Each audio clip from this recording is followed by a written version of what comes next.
Fala pessoal! Diante do Always Ready, ontem à noite no estádio Beira-Rio, o Internacional teve 72% de posse de bola. O Internacional teve 22 finalizações, 10 delas de dentro da área. O Internacional trocou incríveis 700 passes com 90% de acerto. O Internacional deu 16 dribles corretos, muito mais do que costuma ter por jogo. E o placar foi 0-0.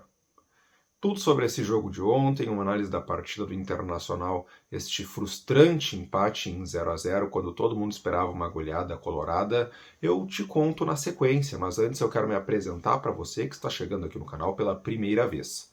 Meu nome é Gregório Farias e este é o canal Farias Colorado, eu quero que você seja muito bem-vindo ao canal. Gostaria de te convidar, já que já está aqui, te inscreve no canal, ativa o sininho das notificações para que sempre que eu poste um vídeo novo, o YouTube possa te notificar.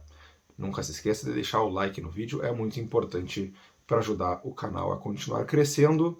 Mas vamos tratar do que interessa, porque ontem o Internacional fez um jogo de ataque contra a defesa durante todos os 90 minutos diante do Always Ready e não conseguiu sair do 0-0 com a equipe boliviana, que se limitou a tentar não perder um jogo em que precisava ganhar para se classificar, seja para a próxima fase da Copa Libertadores em segundo lugar, seja até para a Sul-Americana, uma vez que o terceiro colocado fica com uma vaga para a competição, a Copa Sul-Americana, e não foi o caso. O Always Ready, que vinha de uma derrota para o Táchira por 7-2, acabou se preocupando apenas em não sofrer mais nenhum outro vexame, e acabou desistindo também das suas vagas em outras competições, enfim, na próxima fase da Libertadores, justamente para não tomar uma nova goleada de uma equipe que, aliás, ontem tomou 6-2 do Olímpia, que vinha de uma derrota para o Internacional. Ou seja, o Táchira toca 7 no Always e o Inter ganha do Olímpia. E aí o Olímpia toca 6 no Táchira, que tocou 7 no Always, mas o Inter não consegue ganhar do Always. A confusão que está esse grupo, que acabou agora com o Inter em primeiro lugar, mas um primeiro lugar é longe de significar dever cumprido, né?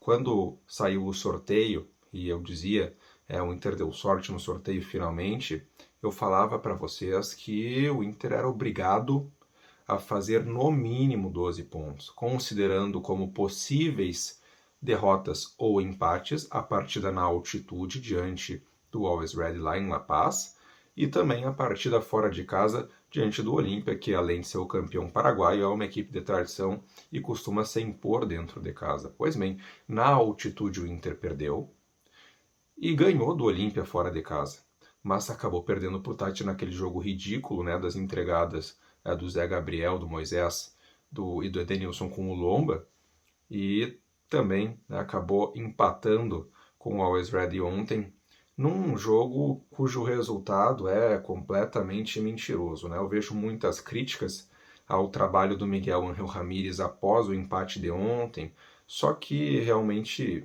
se a gente for parar para pensar, são críticas pelo agregado, de gente que uma parte nem queria a chegada do Espanhol e outra parte que está irritada com a perda do título estadual para a equipe do Grêmio, nos 2 Grenais lá, que o Internacional acabou empatando na arena, perdendo em casa e perdendo o título.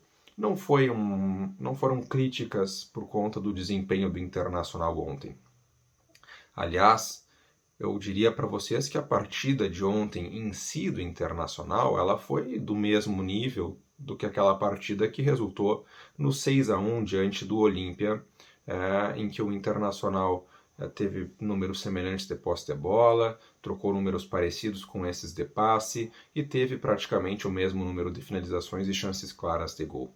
A diferença destes 2 jogos foi que lá o Inter fez os seus gols nas oportunidades que criou e ontem o Internacional desperdiçou um caminhão de chances. O principal culpado pelo empate Thiago Galhardo, definitivamente, Um jogo em que não tínhamos a opção de contar com o Yuri Alberto, porque na rodada passada foi expulso injustamente. Tem gente que está dizendo, não, o Yuri foi expulso justamente porque não tinha que ter tirado a camisa. Em nenhum momento eu estou dizendo que aquele cartão amarelo por tirar a camisa não foi correto. Ele foi. O problema está no segundo cartão amarelo, que é um lance em que o jogador do Olímpia finge uma agressão e acaba levando o árbitro ao erro, induzindo o árbitro ao erro, que dá um segundo amarelo para um Yuri que não agrediu o adversário e acaba tirando ele do jogo de ontem. Um jogo em que, sem o Yuri, precisávamos contar com o Thiago Galhardo, que vinha fazendo bons jogos quando tinha o Yuri como sombra. Só que ontem, quando mais precisávamos do Galhardo, ele foi um 0 à esquerda. Foi um 0 à esquerda, errando o gol de cabeça inacreditável, quase dentro do gol. Foi um 0 à esquerda, tendo uma chance no finzinho do primeiro tempo em que ele domina, fica cara a cara com o goleiro, tem a opção de passe por lado, não chuta nem passa, perde tempo e desperdiça a chance inacreditavelmente, e depois some do jogo. Né? Um Thiago Galhardo pouco participativo e que, quando teve as chances, acabou desperdiçando. Tem um outro cruzamento que o zagueiro erra o tempo de bola, sobra para o Galhardo dominar e fazer o gol, ele tenta bater de primeira de chapa e pega de ossinho do tornozelo na bola.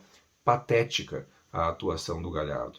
O Inter também perderia gols com o Maurício no segundo tempo, perderia a chance com o Palácios. O próprio Tyson fez uma boa jogada e acabou chutando de fora da área num calcanhar, num toque de calcanhar do Lucas Ramos, que entrou muito bem, e o goleiro fez aí sim uma defesa espetacular, né? Uma defesa que essa sim valeu o prêmio dele de melhor em campo. Outras finalizações do Inter que ele acabou defendendo foi muito mais porque o Inter finalizou mal, né? Foram bolas defensáveis, mas que pelo volume de más finalizações acabaram consagrando o goleiro da equipe do Always Ready. Mas essa do Tyson poderia ser o primeiro gol do Tyson no retorno, um golaço, jogada envolvente, toque de calcanhar do Lucas Ramos, batida de chapa do Tyson, ia ser um golaço, ia conseguir, né, dar a vitória merecida para o Inter no jogo de ontem, e acabou que não entrou, infelizmente. Caio Vidal ainda teve oportunidade no fim do jogo, o Maurício já disse, perdeu chance clara, tentou estar de fora da área, outras bolas também.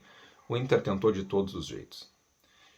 E quando se enfrenta equipes retrancadas, como foi o Always Ready ontem, existem duas maneiras para você não conseguir fazer 1-0. Uma delas é você ficar batendo naquela parede, não ter criatividade nenhuma de entrar e acabar não criando oportunidade de gol contra uma retranca. E a outra delas é você conseguir furar essa retranca com repertório, seja pelos lados, com jogada de linha de fundo, pelo meio, com jogada de tabelamento, infiltração, troca de passes, chute de entrada da área. O Inter entrou de todos os jeitos. Teve chance de cabeça, teve chance finalizando de dentro da área com tabelinha, teve chance de chutar de fora da área. Entrou de tudo que é jeito na defesa retrancada do Always. E mesmo assim não conseguiu abrir o placar. Mas é bem verdade, né, pessoal, que não conseguir abrir o placar dessa maneira, criando chances e as desperdiçando, é menos preocupante do que se tivesse passado o jogo sem conseguir criar nada. Se o time passa o jogo inteiro sem conseguir criar nada contra uma defesa postada, aí a gente tem um problema do técnico, né, do trabalho do treinador, que não consegue dar ao time jogadas, né, de criação, não consegue dar ao time os instrumentos de que ele precisa, o entrosamento necessário para ele construir o seu jogo ofensivo. E não foi o que a gente viu ontem. Ontem a gente viu um Inter que dominou o jogo, não sofreu quase nada do Always Ready, tirando uma perda de posse do Inter, que acabou culminando num contra-ataque em que o atacante do Always corre sozinho e chuta em cima do Lomba. Fora isso, eles não assustaram, praticamente não tentaram passar do meio de campo o jogo inteiro. O Inter dominou, o Inter criou, o Inter cruzou bem para a área, o Inter chutou bem de fora, o Inter tabelou bonito para entrar dentro da área. Saravia, um jogo muito bom, né? O Rodinei se despedindo ontem e o Saravia mostrando que mesmo com todo o tempo parado, precisou de poucos jogos para ficar pronto para ajudar o Inter no mais alto nível. Léo Borges, uma grata surpresa na lateral esquerda. Edenilson, esse sim ainda, né, não se encontrou. Eu não achei o Edenilson ontem em campo. Faz 2 jogos que o Edenilson está sumido aí. Parece que não entra em campo, não aparece para jogar. Não dá opção de passe, não tenta fazer uma jogada individual. O Lucas Ramos entrou no segundo tempo jogando muito mais que ele, um menino de 20 anos, né? Driblando, dando passe interessante, aparecendo para jogar com o Tyson. O Edenilson deixou o Tyson órfão o jogo inteiro sem parceria. é um cara que recebe muito bem, um dos maiores salários do time, e que nesse esquema parece que não está, né, tentando se adaptar da maneira correta, está se escondendo do jogo.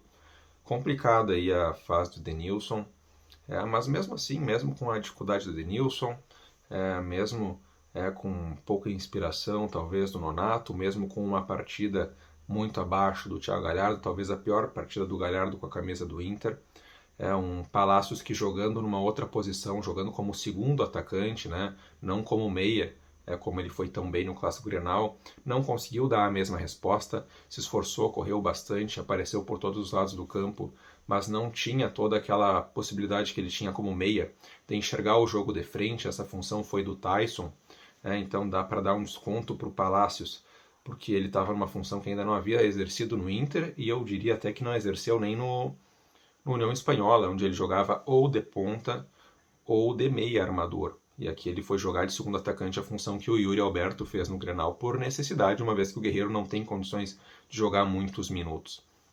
Mas mesmo assim, mesmo com esses problemas, o Internacional jogou muito mais do que suficiente, não apenas para ganhar, mas para golear o Always Red. E aí a minha preocupação diminui, porque por mais que os resultados recentes sejam ruins, a criação de jogadas que o Inter teve ontem fazem com que se repita um jogo com o mesmo volume agora no fim de semana, no estreia do Brasileirão diante do Sport, eu não tenho dúvidas de que o Inter vai ganhar com muita facilidade do Sport se jogar o mesmo que jogou ontem. O Inter não vai passar 2 jogos chutando mais de 20 bolas no gol e não fazer nenhum. É muito improvável que isso ocorra. E aí eu entro no que disse Miguel Ángel Ramírez após o jogo. Porque questionado sobre a falta de efetividade dos jogadores do Inter num jogo em que dominaram e criaram as chances para ganhar com facilidade, mas não conseguiram, Miguel Ángel falou que nos outros dias em que ele estava dando coletiva após ganhar de 4-0 do Táchira e de 6-1 do Olímpia, ele disse: vai ter jogos em que vamos criar o mesmo número de chances ou mais e a bola não vai entrar. E aquilo que eu sempre digo para vocês, ele também disse na coletiva. Nesses jogos contra equipes tão fechadas, o importante é você fazer o primeiro, porque aí você termina de abrir a defesa adversária. Você abre as porteiras, no vocabulário gaúcho, mais antigo que a gente fala aqui no Rio Grande do Sul. Depois que você faz o primeiro, você faz o segundo, faz o terceiro, faz o quarto, faz o quinto, faz o sexto. Mas se não faz o primeiro, o tempo vai passando, começa a não entrar, começa a se afobar, errar o último passe, finalizar com menor capricho, com mais pressa, e aí acaba que muitas vezes você domina um jogo, você faz uma das suas melhores apresentações coletivas dentro de um novo modelo de jogo, e mesmo assim não sai do zero. Já tínhamos visto isso no início do trabalho do Ramírez no jogo diante do São José no Beira-Rio. Havia sido até então a melhor partida do Inter sob o comando do Ramírez, e terminou em 0-0. O goleiro do São José, se eu não me engano, é o Fábio, que era do Cruzeiro de Porto Alegre antes, foi eleito naquela oportunidade o melhor em campo. Assim como ontem, o goleiro do Always Ready foi eleito o melhor em campo. Foi bem no jogo? Foi. Mas o Inter perdeu as suas chances muito mais pela própria falta de pontaria do que pela qualidade do goleiro adversário. As defesas que ele fez, 99% delas, ele tinha que ter feito. Agora, o Inter não poderia ter finalizado mal daquele jeito, com o Caio, com o Galhardo, com o Maurício, com o Palacios, até aí por diante. Tantos jogadores perderam chances claras de gol. Até o Victor Cuesta, meio que caindo num cruzamento no finzinho do jogo, conseguiu fazer o gol, que seria o gol da vitória do Inter. Um lance que parecia a mesma linha, talvez o Cuesta um pouquinho à frente, mas aí tem a questão da distorção da imagem da TV. A única maneira de saber se o Cuesta estava ou não impedido era com o VAR. Nós não tínhamos VAR, nunca saberemos. O gol não foi validado, então de pouco ajuda. Mas, se fica algo de positivo desse jogo, são algumas atuações individuais, o próprio Lucas Ramos entrando muito bem, o Saravia dando conta, Léo Borges mostrando que talvez seja mais adequado para esse modelo de jogo do que o Moisés, ainda que seja um jovem inexperiente com muitas coisas a melhorar.